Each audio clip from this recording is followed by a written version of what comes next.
बिस्मिल्लाहिर्रहमानिर्रहीम। अस्सलाम वालेकुम नाज़रीन, मैं हूं आपका होस्ट अहमद फवाद। अहम खबरों के साथ आज की व्लॉग में आपकी खिदमत में हाजिर हुआ हूं। सबसे पहली बड़ी ब्रेकिंग न्यूज़ तो ये है कि ट्रंप इस वक्त एक पॉलिसी के ऊपर गामजन है और वो पॉलिसी ये है कि ना डील होगी और ना ही जंग होगी। जो उसने पूरी दुनिया को पागल बनाया हुआ है ना, या इवन के ट्रंप के हवाले से जो पूरी दुनिया में इस वक्त ख्याल किया जा रहा है, इवन के अमेरिका के अंदर, कि ट्रंप शायद जहनी तवाज़ुन खो चुका है, एक लम्हे कुछ और बात करता है, अगले ही लम्हे उससे मुकर जाता है। ऐसा बिल्कुल भी नहीं है कि ट्रंप जहनी तौर पर पागल है, बल्कि वो बहुत ही शातिर इंसान है और वो ये सब कुछ सोच समझ कर और जानबूझकर कर रहा है। इसराइल और ईरान दोनों के साथ खेल खेल रहा है। ईरान से कहता है कि नहीं, मैं डील करता हूं आपके साथ, आपके मुंजमद जो असासे हैं वो बहाल करता हूं, इसके अलावा आपसे ताल्लुकात बेहतर करता हूं, तमाम इत्तेहादियों के साथ सीज फायर होगा, और साथ ही वो मुकर जाता है और फिर इसराइल को कहता है कि नहीं, इसके बदले में मैं आपको तस्लीम करवाऊंगा मुस्लिम ममालिक से। और फिर वो मुस्लिम ममालिक को ये कहता है कि अगर आप तस्लीम नहीं करते इसराइल को तो फिर उसके बाद ये डील नहीं होगी। ट्रंप असल में खेल क्या खेल रहा है, इस पर कुछ आम तरीन तफसीलात हैं, अनफोल्ड करूंगा आज की व्लॉग में।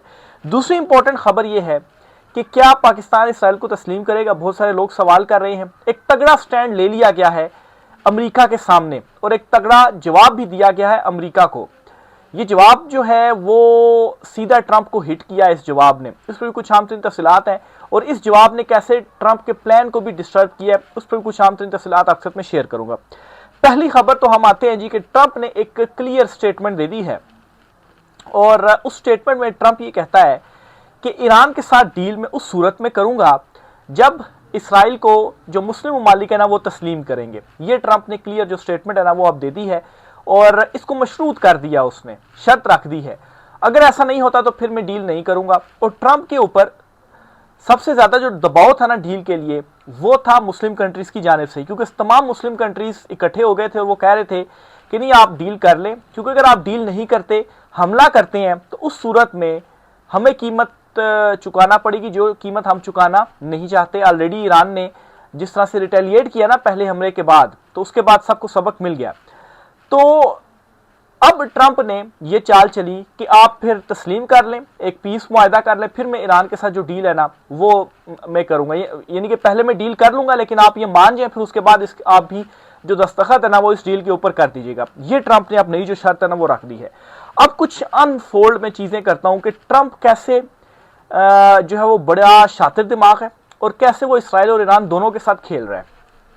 बुनियादी तौर पर ना ट्रंप के ऊपर दोनों तरफ से दबाव है कि एक तरफ आप हमला भी कर दें ईरान के ऊपर और फिर दबाव ये भी है कि आप हमला ना करें, आप डील कर लें। तो दोनों चीजें तो ट्रंप नहीं कर सकता। तो ट्रंप ने तीसरा रास्ता निकाला है कि ना जंग होगी और ना ही कोई डील होगी। आप देखें ना पिछले कुछ अरसे से क्या हो रहा है, ट्रंप अपनी बार बार जो स्टेटमेंट्स है ना वो बदल रहा है। कभी डील की स्टेटमेंट देता है, कभी कहता है नहीं कोई डील नहीं हो रही। इवन कि अब आप देखें इससे वाजे और क्या स्टेटमेंट्स हो सकती है। पहले वो कहता है जी कि मुंजमद असासे ईरान के बहाल कर देता हूं, लेकिन बाद में उससे मुकरता है जी कि असासे बहाल नहीं करता मैं, इसलिए तो अभी तक दस्तखत नहीं हुए ना अमेरिका और ईरान के दरमियान जो इनिशियल डील होनी है। बहरहाल जी ईरान के साथ उसने पहले ये खेल खेला जो एक मुस्लिम ममालिक के हवाले से दबाव भी था कि भाई आप हमला ना करें और कोई डील करें। जहां तक आप नए हरमुज खोलने का मामला है तो उसके ऊपर गिव एंड टेक की बात और एक बड़ी अच्छी डील हो भी रही थी, जिसमें अमेरिका ने ऑफर्स भी की, ईरान भी उसको जो है वो मान गया। खुद अमेरिकी सदर ने ट्वीट कर दीजिए कि ईरान भी राजी हो गया, हम भी राजी हैं और जस्ट हमने दस्तखत करने हैं। लेकिन ट्विस्ट यहां पर आया कि दूसरी तरफ से फिर ट्रंप के ऊपर नेतन्याहू का जो दबाव है ना वो बढ़ा। इवन के फोन कॉल के दौरान जो फड्डा भी हुआ नेतन्याहू और ट्रंप का कि नहीं आप जो डील है ना वो ना करें। अमेरिका के अंदर जो तगड़ी लॉबी है ना वहां से मुसलसल ट्वीट्स आती रही, वहां से दबाव बढ़ता रहा कि ये डील परेशान कुन होगी, डील नहीं होनी चाहिए, हमला जो है वो किया जाना चाहिए। तो इस दबाव के नतीजे में ट्रंप ने क्या किया, दूसरी तरफ भी खुश करने की जो कोशिश है ना वो की। दूसरी तरफ खुश करने की कैसे कोशिश की, ट्रंप ने अब एक नई पख डाल दी, नया शोशा छोड़ दिया कि इस डील के बदले क्या होगा कि आपको मैं तस्लीम करवा लूंगा। यानी कि जो मुस्लिम मालिक है उनके सामने फिर शर्त रख दी कि आप तस्लीम कर लें, अमन मुआहदे के ऊपर दस्तखत कर दें, अगर आप मेरी ये शर्त मानते हैं तो मैं ईरान के साथ जो डील है ना वो करता हूं। अब नाज़रीन नेतन्याहू के हवाले से ये रिपोर्ट हो रहा है कि जब ट्रंप ने या ट्रंप के इस प्लान का जब नेतन्याहू को पता चला, क्योंकि पहले तो वो बड़ी मुखालफत कर रहा था, एकदम से लॉबीज जो है वो मुतहरिक हुई ट्रंप के अगेंस्ट और फिर उसके बाद अचानक से खामोशी होती है। और ये कहा जा रहा है कि नेतन्याहू और उसके जो जनरल्स हैं ना, वो कोई 18 घंटे तक खामोश रहे हैं और वो शॉक हुए हैं, हैरान हुए हैं वो कि ये ट्रंप अब क्या नया जो मामला है ना या कट्टा वो लेकर सामने आ गया है। अब इसराइल के लिए भी जाहिर सी बात है, उनके सामने भी एक डील थी ना कि ठीक है, अगर ईरान वाली डील हो रही है, हम चाहते तो नहीं है लेकिन हमें उससे कई गुना ज्यादा मिल रहा है, अगर हमें तस्लीम कर लेते हैं मुस्लिम ममालिक तो ये तो ज्यादा बेहतर जो है वो डील हमारे लिए हो जाएगी। तो उसके बाद क्या, इस प्लान का जब पता चलता है तो उसके बाद खामोशी के बाद एक बयान आता है और ट्रंप की जो हिमायत है ना वो कर दी जाती है कि हाँ, हम ट्रंप के जो है वो साथ हैं। तो आप देखेंगे कैसे ट्रंप ने बड़े शातिर अंदाज में जो चाल है वो चली। ईरान को पहले डील्स की ऑफर की, ईरान उन चीज़ों के ऊपर माना, फिर उनसे पहले मुकरा ट्रंप, फिर उसके बाद जाहिर सी बात है जैसा प्रेशर बढ़ा, मुकरने से क्या हुआ, प्रेशर बढ़ा मुस्लिम ममालिक के ऊपर, दोबारा वो एक्टिव हुए। तो ट्रंप ने कहा अच्छा मैं मानने के लिए तैयार हूँ, मैं साइन कर देता हूँ ईरान डील के ऊपर, लेकिन शर्त यह है कि आप इसराइल को तस्लीम करें। और दूसरी तरफ इसराइल जो है उसको भी ये चीज़ें कबूल है। तो यूं ट्रंप ने क्या किया कि ना ही उसने हिट किया ईरान को, यानी कि हमला किया, और ना ही वो यहाँ से भागा। उसने दरमियानी रास्ता क्या निकाल लिया कि ना डील हो और ना जंग हो, और वो इसी तरह से अपना जो टाइम है ना वो गुजारता रहेगा। अब ये चीज़ कब तक ट्रंप आगे डिले कर पाएगा? ये 2-3 महीने तक डिले कर सकेगा। अगर फर्ज करें कोई डील नहीं होती, अब नया हरमूज ऐसे ही बंद रहता है, जाहिर सी बात है मुस्लिम ममालिक के लिए इसराइल को तस्लीम करना वो भी केक ऑन द पीस तो नहीं है ना, कि भाई बस हलवा तो नहीं है ना कि बस ऐसे ही तस्लीम कर लेंगे। इवन के रद्द-ए-अमल भी सामने आया, वो भी आपको मैं बताता हूँ। तो इसका मतलब क्या है कि फिर मतलब है कि अगर यहाँ से शर्त मंजूर नहीं की जाती तो दूसरी तरफ जो डील है वो भी नहीं होगी। लेकिन साथ ही साथ क्या होगा, प्रेशर भी बरकरार रहेगा और जो हमला है ना वो भी नहीं होगा। तो यूं क्या होगा जी कि ट्रंप अपना मजीद वो टाइम गेन कर लेगा, लेकिन 2-3 महीने से ज्यादा ये वाली पॉलिसी भी ट्रंप की नहीं चल पाएगी।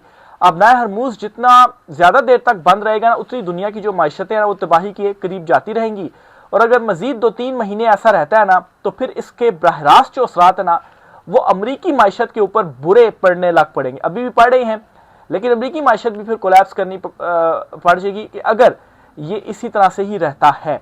तो ट्रंप के पास ज़्यादा टाइम नहीं है, उसे कुछ ना कुछ जो है वो अब जो पॉलिसी है ना वो अपनी चेंज करनी पड़ेगी। लेकिन मैं समझता हूँ कि जिस तरह से अभी ट्रंप ने हैरान कर दिया कि ये तीसरा एक मामला वो ले आया, उसके बाद भी वो कोई ना कोई इसका जो हल है वो शायद वो तलाश कर ले और एक और नई जो पख है ना वो बीच में डाल दे।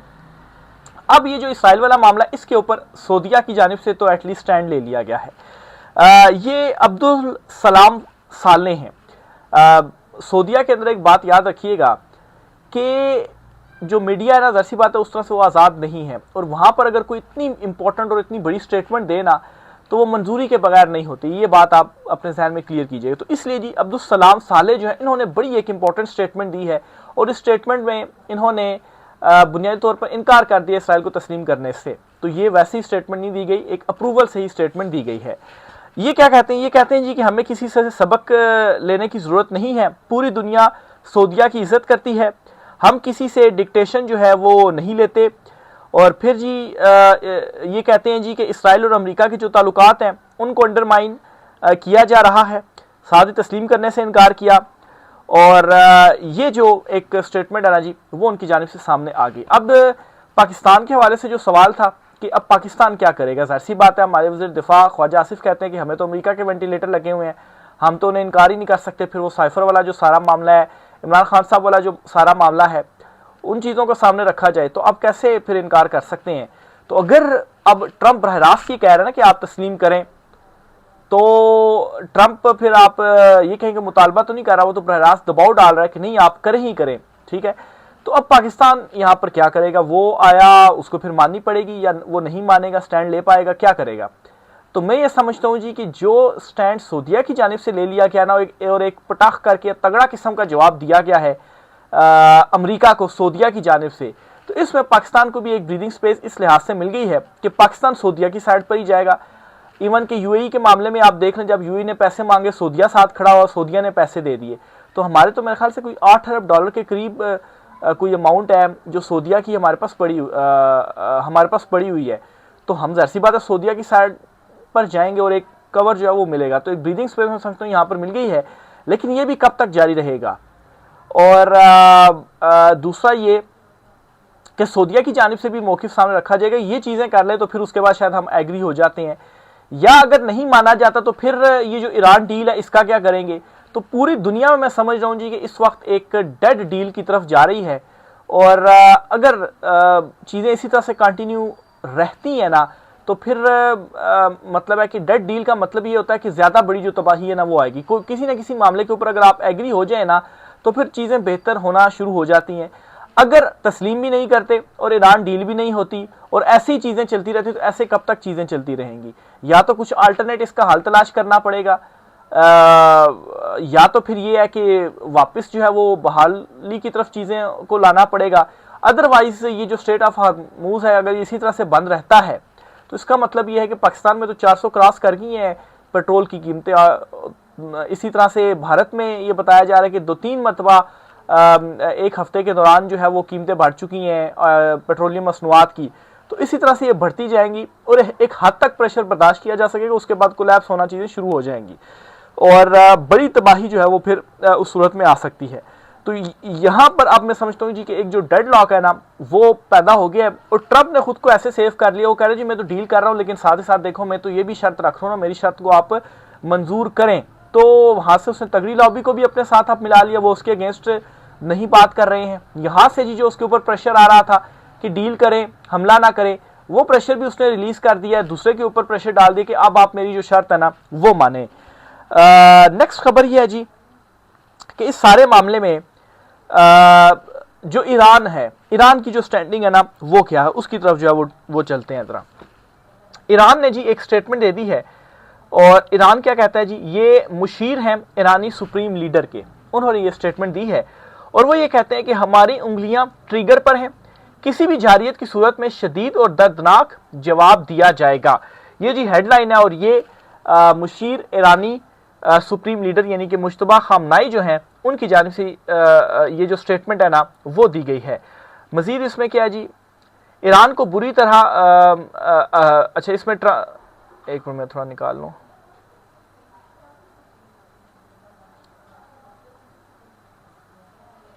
ईरान के सुप्रीम लीडर के मुशीर मोहसिन रजाई ने कहा है कि चौथी जंग के लिए हमारी उंगलियां ट्रिगर पर हैं, ताहम ईरानी हुकाम मुज़ाकरात के जरिए ईरानी कौम के हकूक़ के हसूल के लिए भी कोशिशें जारी रखे हुए हैं। मोहसिन रजाई का कहना था कि मौजूदा मुज़ाकरात हतमी मरहले में दाखिल हो चुके हैं और इन्हें उम्मीद है कि गुज़श्ता 47 वर्षों की जद्दोजहद एक ऐसे नतीजे पर पहुंचेगी जो ईरान के लिए आइंदा 50 साल तक सलामती और इस्तेकाम की जमानत बनेगा। तो हतमी तक इस तरह से पहुंच गई हैं कि मतलब है कि एग्रीमेंट तो हो गया कि ठीक है ये चीज़ें आप हमारी माने, ये चीज़ें आप हमारी माने, लेकिन ट्रंप ने नई जो खश तुल दी है ना बीच में वो ये है जी कि अब आप तस्लीम भी करें। अब इसके ऊपर क्या मुस्लिम मालिक का कहना है और लगे हाथों ईरान भी अगर उसका हिस्सा बन जाता है तो फिर तो वारे न्यारे हो जाएंगे। बहरहाल जी उन्होंने मजीद कहा कि अमेरिका और इसराइल की जारियत के बाद ईरान ने अपने दुश्मनों और उनके इत्तेहादियों के लिए अपनाए हरमूज बंद कर दी। अमेरिकी सदर ट्रंप और उनकी इंतजामिया को खबरदार किया कि अगर अमेरिका खलीज में दाखिल हुआ तो शदीद और दर्दनाक जवाब दिया जाएगा और अमेरिकी बहरिया नाकाबंदी को भी मुकम्मल तौर पर तोड़ दिया जाएगा। ये जी जो स्टेटमेंट है ना जी वो ईरान की जानिब से सामने आ गई ये सारे मामले के ऊपर। आगे चलते हुए ट्रंप की वो जो स्टेटमेंट है वो भी आपके साथ मैं शेयर करता हूँ जी कि उन्होंने अपनी जो ट्रुथ सोशल है उसके ऊपर वो क्या रिपोर्ट की हुई है जिसने एक नई मुसीबत इस वक्त डाली हुई है, खासतौर पर जो मुस्लिम ममालिक हैं। सऊदी अरब, कतर और पाकिस्तान समेत मुस्लिम ममालिक को इब्राहिमी मुआहदे का हिस्सा बन जाना चाहिए, ये ट्रंप की जानिब से कहा गया है। मजीद ट्रंप ने यह कहा कि ईरान के साथ मुज़ाकरात में अच्छी पेशरफ्त हो रही है, या तो एक बेहतरीन मुआहदा होगा या फिर कोई डील नहीं होगी, या तो एक बेहतरीन मुआहदा होगा। बेहतरीन मुआहदा ट्रंप किसको कह रहा है जी कि आप मेरी शर्त माने और फिर उस तब जाकर ये बेहतरीन मुआहदा होगा, अदरवाइज किसी कोई मुआहदा नहीं होगा। इस सूरत में जंग दोबारा शुरू हो सकती है जो पहले से ज्यादा शदीद होगी। ट्रंप ने कहा कि कोई भी फरीक जंग नहीं चाहता, इसलिए अमेरिका एक जामे मुआहदे की कोशिश कर रहा है। उन्होंने कहा कि हफ्ते के रोज उन्होंने सऊदी अरब के वली अहद मोहम्मद बिन सलमान, मुत्तहिदा अरब अमारात के सदर मोहम्मद बिन जायद, कतर के अमीर शेख तमीम बिन हमद अल सानी, कतर के वज़ीर आज़म मोहम्मद बिन अब्दुर्रहमान अल सानी, पाकिस्तान के army chief field marshal Syed Asim Munir, तुर्की के सदर रजब तय्यब अर्दवान, मिस्र के सदर अब्दुल फातेह और उर्दन के शाह अब्दुल्ला दोम और बहरीन के शाह हमद बिन ईसा आल खलीफा से तफसीली जो बातचीत है वो की। ट्रंप के मुताबिक अपनी गुफ्तगू के दौरान मैंने कहा कि अमेरिका की जानिब से इस पेचीदा मसले को हल करने के लिए की गई तमाम कोशिशों के बाद कम अज कम ये जरूरी होना चाहिए कि ये तमाम ममालिक बैक वक्त इब्राहिम मुआहदे पर दस्तखत करें। ट्रंप ने कहा कि इन ममालिक में सऊदी अरब, कतर, पाकिस्तान, तुर्की, मिस्र और उर्दन शामिल हैं, जबकि यूएई और बहरीन पहले ही इस मुआहदे में शामिल हो चुके हुए हैं। ट्रंप के मुताबिक मुमकिन है कि एक या दो ममालिक के पास मुआहदों में शामिल न होने की कोई वजह हो जिसे कबूल किया जा सकता है, लेकिन ज़्यादातर ममालिक को इस तारीखी मुआहदा का हिस्सा बनने के लिए तैयार होना चाहिए। अमेरिकी सदर ने कहा कि सऊदी अरब और कतर को फौरी तौर पर इस मुआहदे पर दस्तखत करने चाहिए। अगर वो ऐसा नहीं करते तो उन्हें इस मुआहदा का हिस्सा नहीं होना चाहिए, क्योंकि ये बुरी नीयत की अलामत होगी। ट्रंप ने कहा कि मज़कूरा रहनुमाओं से बातचीत के दौरान ये भी वाज़ेह हुआ कि वो इस बात को एजाज़ समझेंगे कि जैसे ही हमारा मुआहदा तय पाता है, इस्लामी जमहूरिया ईरान को भी इब्राहिम मुआहदे में शामिल किया जाए, और ये वाकई एक गैर मामूली बात होगी।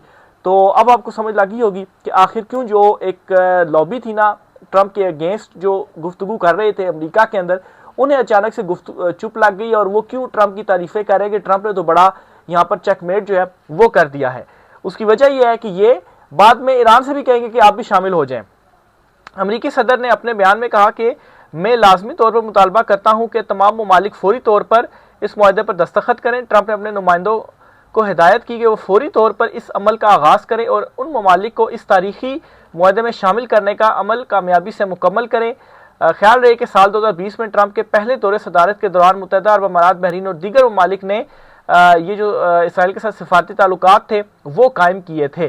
तो अब जी अमेरिका की जानिब से ये एक जो नया खेल है ना वो खेला गया है। इसके साथ ही एक दो चीज़ें और भी हैं, वो भी आपके साथ मैं शेयर करता चलूँ जी।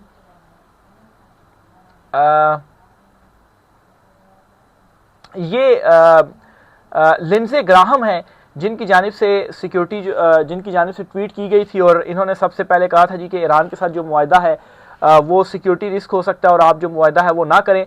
और फिर इन्होंने ही बाद में ट्वीट करके ये जो इसराइल के साथ पीस डील वाला जो खबर थी सबसे पहले इनकी जानिब से दी गई थी, फिर बाद में ट्रंप ने बाकायदा तौर पर जो ट्वीट है ना वो भी कर दी।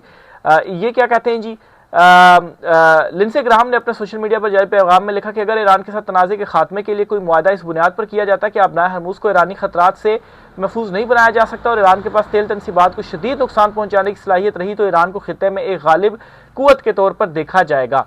तो ये जी जब ट्रंप ने अभी रिवील नहीं किया था कि असल में उनका प्लान ही है, तो तब ये उनके अगेंस्ट मुतहरिक हो चुके थे, और अब ये यही हैं जो कि इसकी तारीफें कर रहे हैं ट्रंप की। ये जी आज कुछ आम तीन तफसीलात थी। इस वाले से मजीद जो भी चीज़ें होती है आपसे शेयर करते रहेंगे। राय का सर कमेंट बॉक्स में लाजमी कीजिएगा। वीडियो अगर अच्छी लगे तो चैनल को लाइक कीजिएगा, वीडियो को शेयर कीजिएगा, और चैनल सब्सक्राइब करते हुए बेल आइकन का बटन जरूर दबा दीजिएगा ताकि आपको हर वीडियो जो मैं करूं वो आप तक नोटिफिकेशन उसका मिल सके। इजाज़त दीजिए, अल्लाह हाफिज़।